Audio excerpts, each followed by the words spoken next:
Hello everyone, आप लोग का बहुत बहुत स्वागत है स्टडी पॉइंट यूट्यूब चैनल पर। और इस पर्टिकुलर वीडियो सेशन में हम लोग डिस्कस करने वाले हैं साइंस के कुछ बहुत ही इंपॉर्टेंट क्वेश्चन। 27 से लेकर के 50 तक के क्वेश्चन को डिस्कस किया जाएगा। इससे पहले चैनल पर 1 से लेकर 25 तक के क्वेश्चन को डिस्कस किया जा चुका है। तो चलिए हम लोग अपना डिस्कशन स्टार्ट करते हैं। देखिए, वीडियो को आप लोग पूरा देखिएगा क्योंकि लास्ट में आपसे एक बहुत ही इंपॉर्टेंट क्वेश्चन पूछूंगी जिसका आंसर आपको कमेंट सेक्शन में देना होगा। वीडियो को लाइक एंड शेयर जरूर करिएगा। पहला क्वेश्चन है, ध्वनि प्रदूषण की इकाई क्या है। इसमें आपसे पूछा जा रहा है नॉइस पोल्यूशन की यूनिट क्या है। ठीक है, तो 4 ऑप्शन आपके सामने दिया हुआ है, डेसिमल, डेसिबल, पारसेक या डायप्टर। ठीक है, और इस क्वेश्चन का करेक्ट आंसर होगा डेसिबल। ठीक है, डेसिबल होगा, इस बी मल नहीं होगा। ठीक है, तो ऑप्शन बी हो जाएगा हमारा करेक्ट आंसर। अगला क्वेश्चन है आपके सामने, वॉशिंग सोडा का फॉर्मूला क्या है। There is 4 option given and the correct answer is Na2CO3। ठीक है, Na2CO3 ये फॉर्मूला होता है वॉशिंग सोडा का। कैल्शियम नाइट्रेट का सूत्र क्या होता है, आपसे फॉर्मूला पूछा गया है कैल्शियम नाइट्रेट का। तो कैल्शियम नाइट्रेट का फॉर्मूला होता है CaNO2 CaNO3 ट्वाइस। ठीक है, तो ऑप्शन बी हो जाएगा हमारा करेक्ट आंसर, CaNO3 का ट्वाइस। ठीक है, भोजन की ऊर्जा किस इकाई में मापी जाती है। आसान प्रश्न है, तो ये मापी जाती है किस में, कैलोरी में। ठीक है, और आपसे ये क्वेश्चन कई बार पूछा गया है कि जब हम लोग पानी पीते हैं तो हमें कितनी कैलोरी एनर्जी गेन होती है।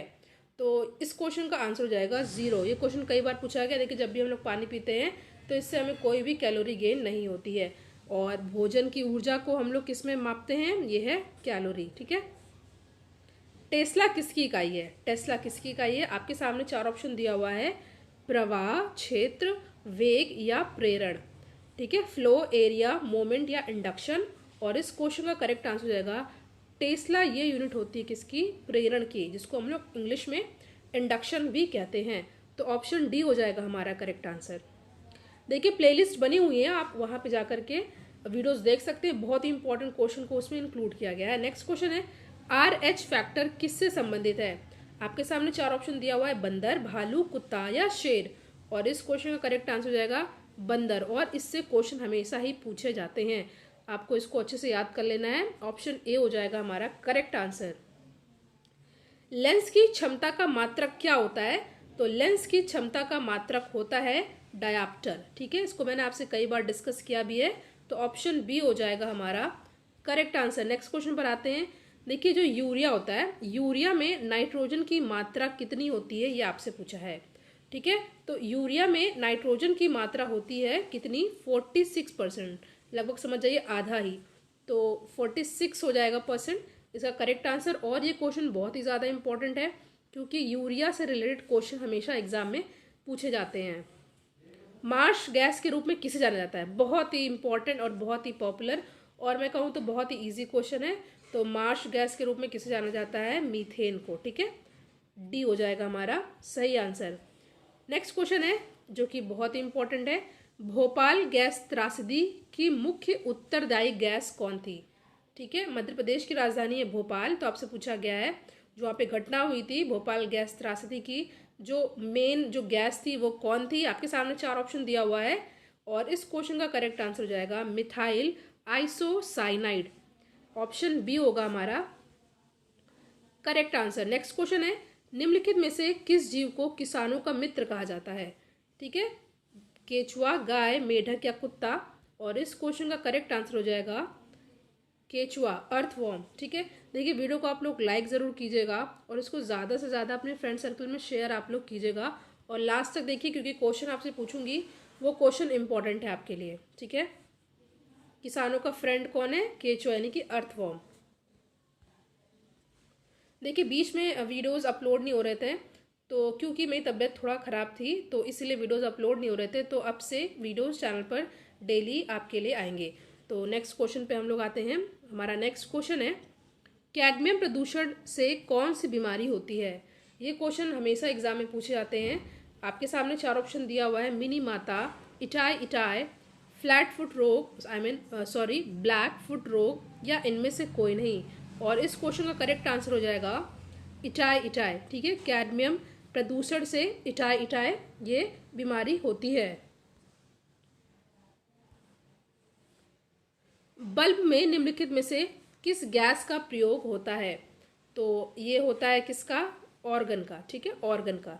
39 का ऑप्शन सी हो जाएगा करेक्ट आंसर। नेक्स्ट क्वेश्चन है, फलों को पकाने के लिए किसका उपयोग किया जाता है? तो फलों को पकाने के लिए उपयोग किया जाता है एथिलीन का। और ये क्वेश्चन बहुत ही इंपॉर्टेंट है, कई बार एग्जाम में पूछा गया है, तो बी हो जाएगा हमारा correct answer, ethylene. Next question है, शुष्क बर्फ क्या है? ठीक है, ड्राई आइस की बात हो रही है और आपको पता है ये क्वेश्चन इतना इजी है और कई बार एग्जाम में पूछा भी गया है। तो ये होता है आपका ठोस कार्बन डाइऑक्साइड, ठीक है। ऑप्शन ए हो जाएगा हमारा करेक्ट आंसर। किस चीज़ से बने कपड़े जल्दी सिकुड़ते नहीं हैं? आपके सामने 4 ऑप्शन है, कॉटन, पॉलिस्टर, सिल्क या इनमें से कोई नहीं। और इस क्वेश्चन का करेक्ट आंसर होगा पॉलिस्टर से जो कपड़े बने होते हैं वो जल्दी सिकुड़ते नहीं हैं। तो ऑप्शन बी हो जाएगा हमारा करेक्ट आंसर। नेक्स्ट क्वेश्चन है, ओजोन परत कहाँ पाई जाती है? There is 4 option given. पहला है ट्रोपोस्फेयर, दूसरा है बायोस्फेयर, लिथोस्फेयर या स्ट्रेटोस्फेयर, समताप मंडल, स्थल मंडल, जैवमंडल या शोभ मंडल। तो ओजोन परत ये पाई जाती है कहाँ पर? आसान प्रश्न है और इस क्वेश्चन का करेक्ट आंसर हो जाएगा स्ट्रेटोस्फेयर, जिसको हम लोग हिंदी में समताप मंडल भी कहते हैं। हमारे लिए बहुत इंपॉर्टेंट है ये। तो ऑप्शन डी हो जाएगा हमारा correct answer. Green house gas का मुख्य घटक कौन सा है? ग्रीन हाउस गैस का मुख्य घटक कौन सा है? तो ये होता है कार्बन डाइऑक्साइड, ठीक है। ऑप्शन ए हो जाएगा हमारा correct answer, CO2। Next question है, रात में पेड़ों के नीचे सोना उचित नहीं है क्योंकि रात में पेड़ क्या छोड़ते हैं? देखिए 4 ऑप्शन आपके सामने दिया हुआ है, कार्बन डाइऑक्साइड, नाइट्रोजन, ऑक्सीजन या इनमें से कोई नहीं। देखिए हम लोग CO2 को छोड़ते हैं और ऑक्सीजन को इनहेल करते हैं, पेड़ जस्ट इसका अपोजिट करते हैं। बट रात में ये क्रिया जो है ये प्रोसेस उल्टी हो जाती है। तो रात में पेड़ों के नीचे सोना उचित नहीं है क्योंकि रात में क्या होता है, इस क्वेश्चन का करेक्ट आंसर हो जाएगा ऑप्शन है, क्योंकि कार्बन डाइऑक्साइड को ये लोग एक्सहेल करते हैं। मनुष्यों की तरह इनका प्रोसेस हो जाता है। रात में ये लोग ऑक्सीजन को इनहेल करते हैं और CO2 को एक्सहेल करते हैं, बट दिन में ये जस्ट उल्टा हो जाता है, ठीक है। इसीलिए हमको रात के समय पेड़ों के नीचे नहीं सोना चाहिए। तो ऑप्शन ए हो जाएगा हमारा करेक्ट आंसर। देखिए अभी भी हल्की सी तबीयत सही नहीं है, इसलिए बार बार वीडियो को पॉज करना पड़ रहा है। तो हम लोग नेक्स्ट क्वेश्चन पर आते हैं।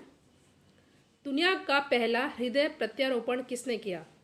ये इंपॉर्टेंट है क्वेश्चन। 4 ऑप्शन आपके सामने दिया हुआ, Christian Bernard, doctor Venugopal, Robert Koch या जॉन गिबन।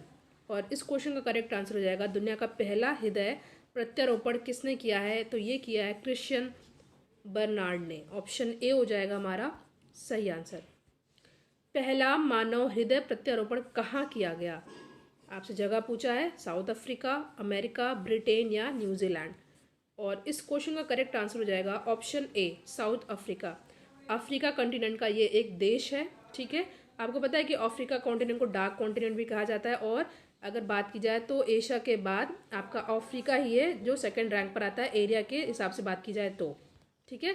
तो पहला मानव हृदय प्रत्यारोपण किया गया था साउथ अफ्रीका में। नेक्स्ट क्वेश्चन है, रक्त का थक्का बनने में कौन सा विटामिन सहायक होता है? आपके सामने 4 ऑप्शन दिया, vitamin C, vitamin B, vitamin D या विटामिन के, ठीक है। तो रक्त का थक्का बनने में जो विटामिन हमारे लिए हेल्पफुल है तो वो कौन सा है? तो ये है विटामिन के, ठीक है। ऑप्शन डी हो जाएगा हमारा करेक्ट आंसर, ब्लड क्लॉटिंग, ठीक है।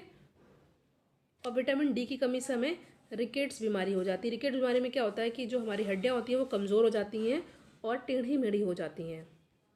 नेक्स्ट क्वेश्चन है, दांतों तथा हड्डियों में पाया जाने वाला तत्व कौन सा है? और इस क्वेश्चन करेक्ट आंसर है कैल्शियम व फॉस्फोरस, ठीक है। कैल्शियम और फॉस्फोरस हमें पाया, ये कहाँ होते हैं? दांतों और हड्डियों में पाया जाने वाला ये तत्व है कौन सा? Calcium and phosphorus. देखिए मैंने आपसे कहा था लास्ट में आपसे क्वेश्चन पूछूंगी जिसका आंसर आपको कमेंट बॉक्स में देना है। पावो क्रिस्टेटस किसका वैज्ञानिक नाम है? ठीक है, इसका आंसर आपको कमेंट सेक्शन में मैं पिन कर दूंगी। 4 ऑप्शन आपके सामने दिया हुआ है, मेढक, मोर, बाघ या मनुष्य। आप इसका आंसर कमेंट सेक्शन में दीजिए। इससे पहले के वीडियो का लिंक आपको डिस्क्रिप्शन बॉक्स और कमेंट सेक्शन में मिल जाएगा, और इसका PDF आप टेलीग्राम चैनल पर जुड़ करके वहाँ से आप लोग डाउनलोड कर सकते हैं। तो पावो क्रिस्टेटस किसका वैज्ञानिक नाम है, इसका आंसर आपको कमेंट बॉक्स में दीजिएगा। वीडियो को लाइक एंड शेयर करना ना भूलिएगा। Thank you so much for watching. Thank you.